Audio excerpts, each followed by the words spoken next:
Student, हम लोगों का अनुपात समानुपात टॉपिक चल रहा है। उसी श्रृंखला में मैं आप लोगों के लिए 91 क्वेश्चन सॉल्व करा चुका हूँ। अब हम 92 नंबर के क्वेश्चन को सॉल्व करते हैं। आपके लिए किसी कॉम्पिटिटिव एग्ज़ाम में पूछा गया था कि एक 35 सेंटीमीटर लंबी छड़ है, एक 35 सेंटीमीटर लंबी छड़ है, उसे दो भागों में 4:3 के अनुपात में तोड़ा जाए तो बड़े भाग की लंबाई क्या होगी? बड़े भाग की लंबाई क्या होगी? अगर ये क्वेश्चन आता है बेटा, ध्यान से समझिए, बड़े भाग की लंबाई क्या होगी, ये एज ए क्वेश्चन आया तो बहुत सिंपल है। एज ए क्वेश्चन में आप पेन तक उठाने की ज़रूरत नहीं है। ये वाला जो क्वेश्चन है थिंक विदाउट इंक कॉन्सेप्ट पर आधारित है। एज ए क्वेश्चन में आप डायरेक्ट ही टिक करेंगे। कैसे? थिंक विदाउट इंक कॉन्सेप्ट पर कार्य करेंगे। कैसे करेंगे? देखिए बेटाओ कि ये जो 35 है इसमें टोटल का भाग लगाएंगे 7 का, 7 पंजे 35, और बड़ी छड़ की लंबाई निकालनी है तो 4 का गुणा करेंगे, 4 पंजे 20, डायरेक्ट ही आंसर आएगा। तो ऐसे क्वेश्चनों को आप डायरेक्ट टिक करेंगे तो 20 आंसर आ जाएगा ना। क्या किया हमने? इस 35 में हमने इसके योग का भाग किया बेटाओ, और इस 4 का कर दिया मल्टीप्लाई। बस 7 पंजे 35, 4 पंजे 20, क्वेश्चन का आंसर 20 आ गया। अगर यही सवाल आपसे ऐसे पूछा जाए कि दोनों भागों का अंतर क्या होगा, अगर प्रश्न बन गया, इस क्वेश्चन का आंसर तो 35/7 गुण 4, ये कट गया 5 बार, 4 पंजे 20, बड़ा भाग 20 सेंटीमीटर का हो गया। अगर आया दोनों भागों का अंतर क्या होगा तो 35/7 दोनों का अंतर का गुणा 1 तो 5, दोनों भागों का अंतर 5 सेंटीमीटर। अगर भागों का अंतर पूछा जाएगा तो 5 सेंटीमीटर। सिंपल सा क्वेश्चन था। अगला क्वेश्चन है, थोड़ा अच्छा क्वेश्चन है, ज़रा ध्यान से समझेंगे। Question number 93। क्वेश्चन नंबर 93 ये है कि 624 रुपये को 624 रुपये को ए बी तथा सी में 624 रुपये को ए बी तथा सी में 1/2, 1/3, 1/4, 1/2 अनुपात 1/3 अनुपात 1/4 के अनुपात में बांटा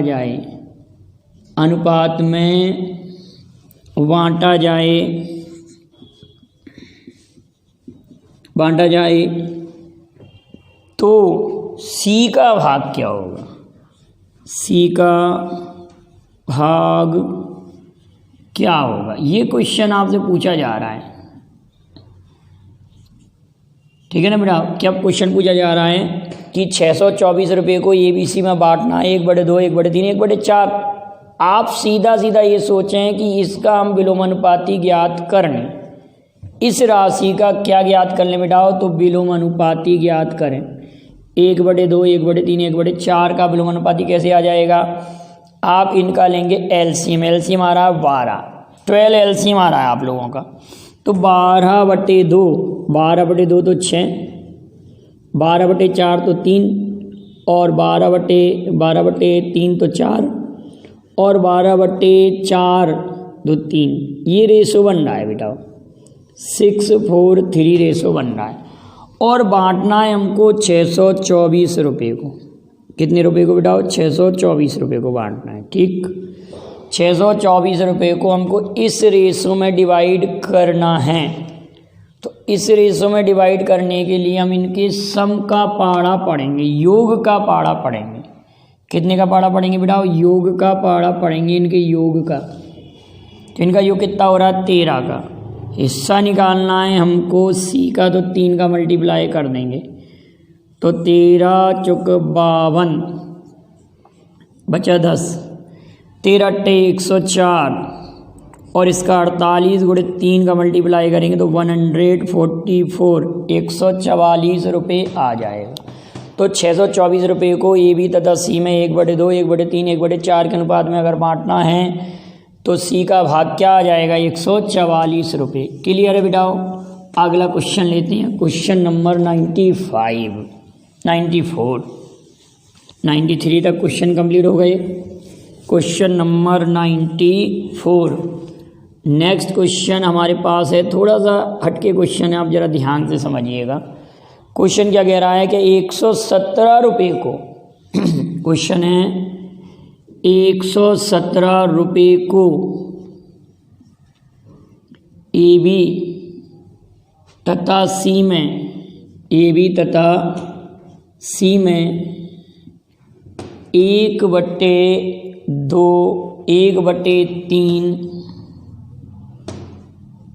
1/4 के अनुपात में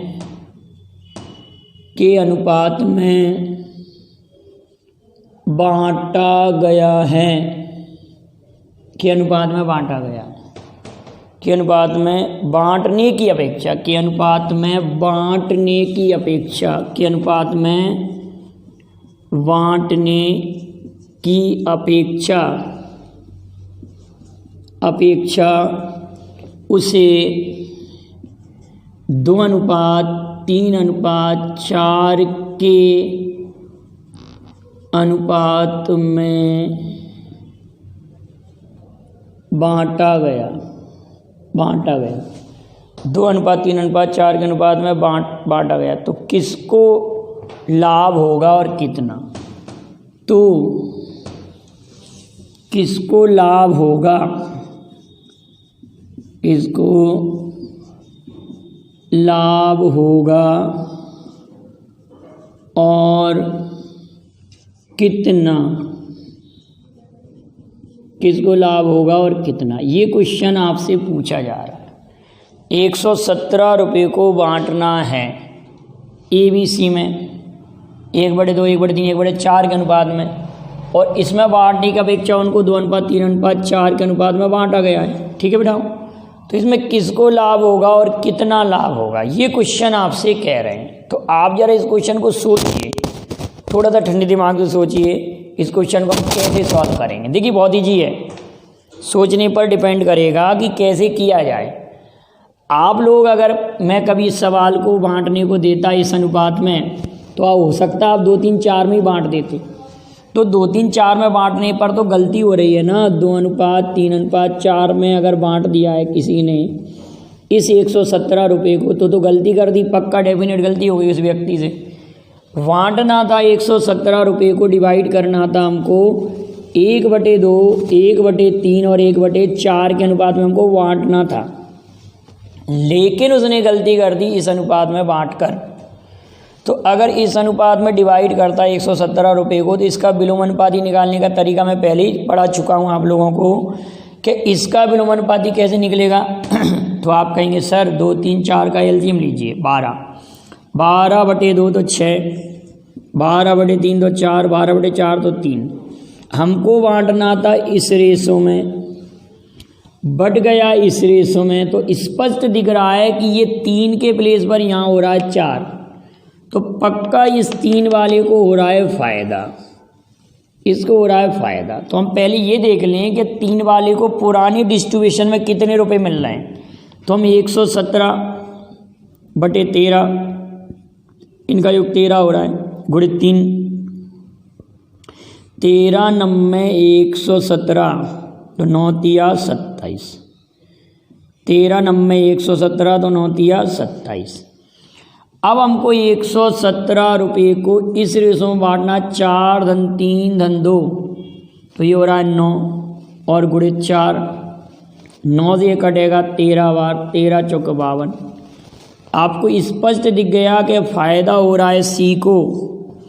पहले मिल रहे थे 27 रुपये, अब मिल रहे हैं 52 रुपये।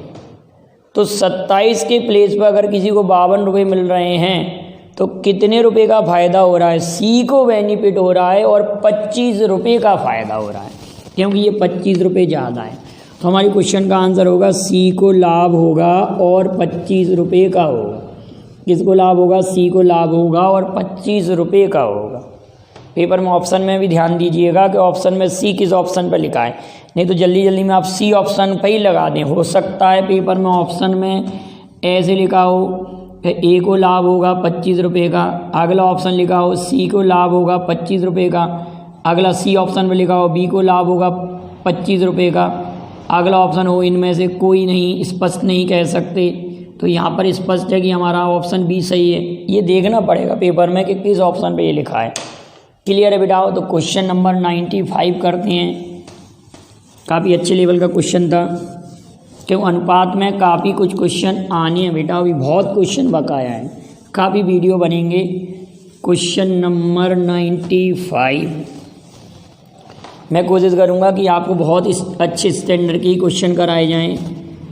क्वेश्चन नंबर 95 आपके पास लिखा हुआ है क्वेश्चन।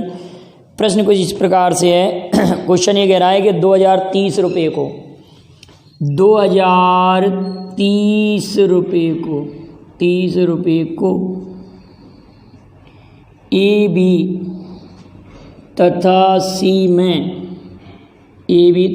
में इस प्रकार बांटिए,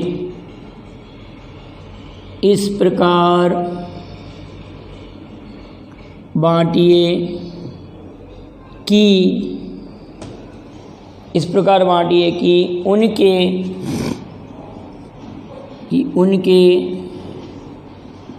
भागों में से क्रमशः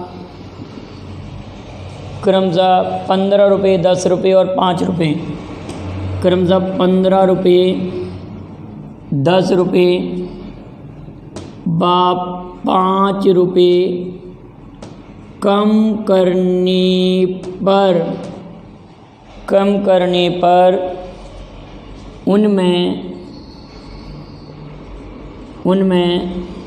8:7:5 का अनुपात बनता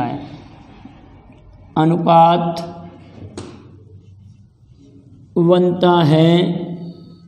तो ए का भाग क्या होगा? ये क्वेश्चन आपसे पूछा जा रहा है। अगर हमने ऐसे बांटा है 2030 रुपये को ए बी सी में बांटा है, 2030 रुपये को किस में बांटा है बेटाओ? ए बी सी में, और उनके भागों में 15 रुपये, 10 रुपये, 5 रुपये कम करने पर ये अनुपात बनता है।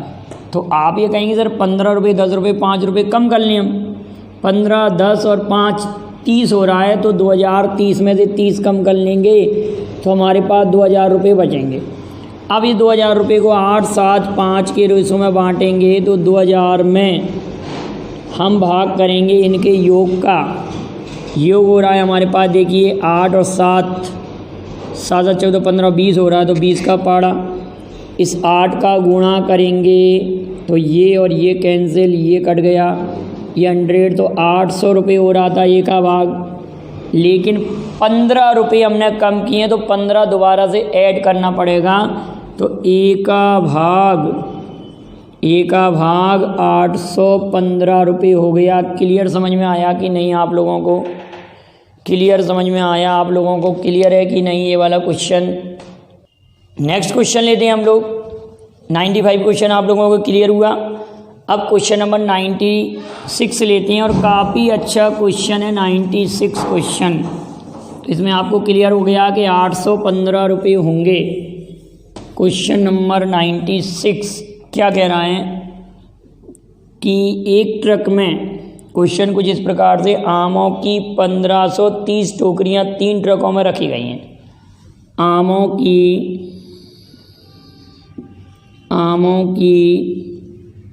1530 टोकरियां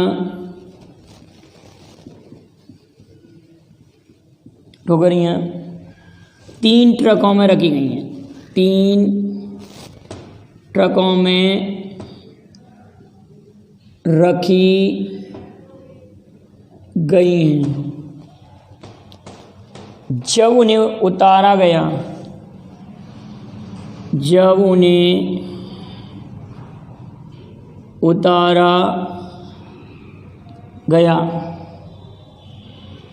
तो यह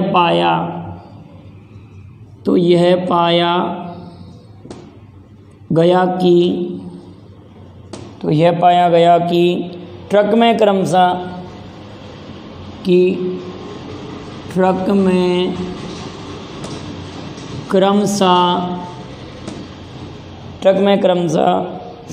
8, 15, 17 टोकरियां 8, 15 व 17 टोकरियां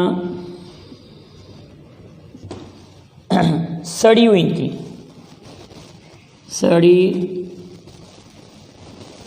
थी। मतलब उनके फल सड़े हुए थे। इसका अर्थ है तथा शेष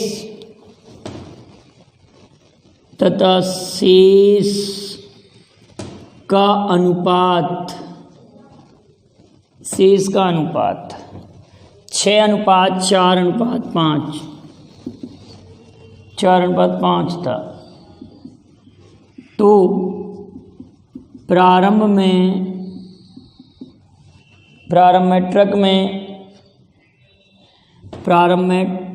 ट्रक में रखी टोकरियां की संख्या क्रमशः क्या थी? ये तो बहुत सरल सवाल था। अगर तीनों प्रकार की टोकरियों की संख्या पूछी गई है और आपको ऑप्शन दिए हैं तो बहुत इजी क्वेश्चन हो रहा है बेटा। ये तो अगर तीनों प्रकार की टोकरियों की संख्या पूछी है, ऑप्शन दिए 608, 405, 517, 608, 405, 517, ये अगर ऑप्शन में है, ये ऑप्शन में दिया, और भी कई ऑप्शन दिए हैं, तो ये आपको देखते ही समझ में आ जाएगा। इस सवाल को मैं डिटेल ही नहीं करूँगा, आप खुद समझदार हैं। आप ये कहेंगे कि सर अगर इसमें से हमको ये रेशो चाहिए, तो पहले वाले में से हम 8 कम कर दें, अगले में से 15 कम कर दें, 415 होना चाहिए हमारे पास। 400 कितनी टोकरियाँ हटाई हैं? 8, 5 और 17 टोकरी हटाई हैं। 8, 5 और 17 हटाना है आपको। 8, 5 और 17 टोकरी हटाना है। 8, 5, 17, 8 और 5 कितना हो रहा है हमारे पास? 8 और 5 हो रहा है आपका 13 और 17 30। 30 कम करेंगे तो 1500 होगा। तो इसमें से 8 कम करेंगे तो देखो 6 रेशो बन रहा है, इसमें 5 कम करेंगे 4 रेशो बन रहा है, इसमें से 17 कम करेंगे तो 5 रेशो बन रहा है। तो क्लियर है, इस सवाल के लिए यहाँ पर क्वेश्चन 5 होना चाहिए। तो इस सवाल को आप ऑप्शन से भी कर सकते हैं। और किसी एक प्रकार की टोकरी की संख्या पूछी जाएगी तो हम थोड़ा सा डिटेल सॉल्व कर लेंगे। तो ये सवाल भी इसी मेथड पर था जो हमने पिछला क्वेश्चन किया। अब क्वेश्चन नंबर हम 97 लेते हैं। क्वेश्चन नंबर 97 हमारे पास इस प्रकार से है कि दिया है कि कुछ हटके क्वेश्चन था और रेशो का ही क्वेश्चन है। देखिए ऐसे पूछा गया है क्वेश्चन नंबर 97। क्वेश्चन इस तरह से लिखा था कि √2 रेशो 1 + √3 समानुपाती √6 अनुपात x। तो x का मान क्या होगा, ये क्वेश्चन आपसे पूछा गया है। Then find the value of x। x का मान ज्ञात करना है इस क्वेश्चन में हमको। Then find the value of x। x का मान कैसे ज्ञात करेंगे, तो आप लोग समझदार हैं, इतने सवाल हमने कर लिए। तो इस क्वेश्चन में फर्स्ट और लास्ट का मल्टीप्लाई करके रखेंगे। √2x equal 1 + √3 into √6। ये क्वेश्चन ऐसे बनेगा ना बेटाओ। आप √2x इक्वल 1 + √3 और √6, अगर हम इसको कैंसिल आउट करते हैं इससे, तो x इक्वल टू 1 + √3 इंटू √3, इसका मल्टीप्लाई इसमें, इसका मल्टीप्लाई इसमें, तो x बराबर √3 + 3। हमारे क्वेश्चन का आंसर आ जाएगा √3 + 3 या 3 + √3 आंसर आएगा।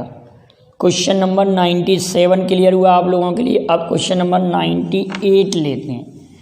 हम दोनों टाइप के क्वेश्चन करेंगे, सिंपल भी करेंगे, टफ भी क्वेश्चन करेंगे, बिल्कुल बेसिक से भी आपको मैं क्वेश्चन कराऊंगा कि कहीं से कहीं तक भी आप लोगों को प्रॉब्लम ना आए। क्वेश्चन नंबर 98, क्वेश्चन नंबर 98 हमारे पास दिया है कि a/b/c, देखो कितना घुमाएं, क्वेश्चन कुछ नहीं है। यदि a/b/c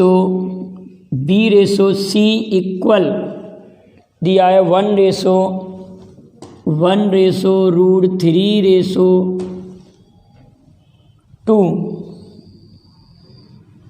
यदि c बराबर 4, देखिए जरा, यदि c बराबर 4 है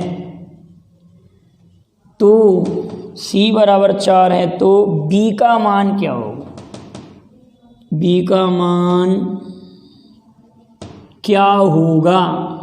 b का मान क्या होगा? ये क्वेश्चन आपसे पूछा जा रहा है। c बराबर 4 है तो b का मान क्या होगा? c की वैल्यू 4 है, मतलब ये सबका दुगना है। दुगना कर दिया हमने, पूरे को दुगना कर दिया। देखिए c की वैल्यू 4 हो रही है ना बेटा, डायरेक्ट ही समझ में आ रहा है। तो ये भी दुगना होगा, 2√3 हो जाएगा। तो b की वैल्यू कितनी हो जाएगी? 2√3। इसको हम ऐसे भी कर सकते हैं, देखिए c बराबर 4 है तो 4 में c का भाग, c के मान का भाग, और b की वैल्यू फाइंड करना है तो √3, तो 2√3 हमारे क्वेश्चन का आंसर आएगा। अगर ऑप्शन में 2√3 नहीं दिया गया तो हम इसको ऐसे लिख सकते हैं, √3 को अंदर और ये 2 का वर्ग, ये 4 रूट का 12 हमारे क्वेश्चन का आंसर आ जाएगा। क्लियर हुआ कि नहीं? √12 भी आंसर आ सकता है, 2√3 भी आंसर आ सकता है। तो अगले वीडियो में और भी अच्छे क्वेश्चन और इम्पोर्टेंट क्वेश्चन मैं लेके आऊँगा। आपको वीडियो पसंद आए तो लाइक शेयर करें, और प्लीज़ आप लोग ये ध्यान रखें सभी स्टूडेंट कि मेरे वीडियो पर जो ऐड आ रहे हैं तो आप उन ऐड को स्किप ना करें, कंप्लीट रूप से वीडियो देखें। तो कुछ मैं आप लोगों के लिए मेहनत कर रहा हूँ, तो कुछ मुझे भी बेनिफिट होगा आप लोगों के थ्रू। तो प्लीज़ सभी लोग ध्यान देंगे कि वीडियो को कंप्लीट रूप से देखेंगे, और जो ऐड आएंगे तो उनको आप स्किप नहीं करेंगे। और स्टूडेंटों को चैनल से जुड़ने के लिए कहेंगे। आपको ये लगातार मैं कंटिन्यूस रूप से काफ़ी डिटेल में, काफ़ी अच्छे से हर एक टॉपिक को सॉल्व करा रहा हूँ। और आपको कोई भी सवाल दिक्कत करे तो मेरे व्हाट्सअप नंबर पर उसको सेंड करिएगा। वीडियो पसंद आए तो उसको लाइक शेयर ज़रूर कीजिएगा, और बेल आइकन दबाना ना भूलें। और मैंने जो कहा है उसका ध्यान रखें कि वीडियो को आप स्किप नहीं करेंगे, कंप्लीट रूप से देखेंगे। Thank you very much. जय हिंद, जय भारत।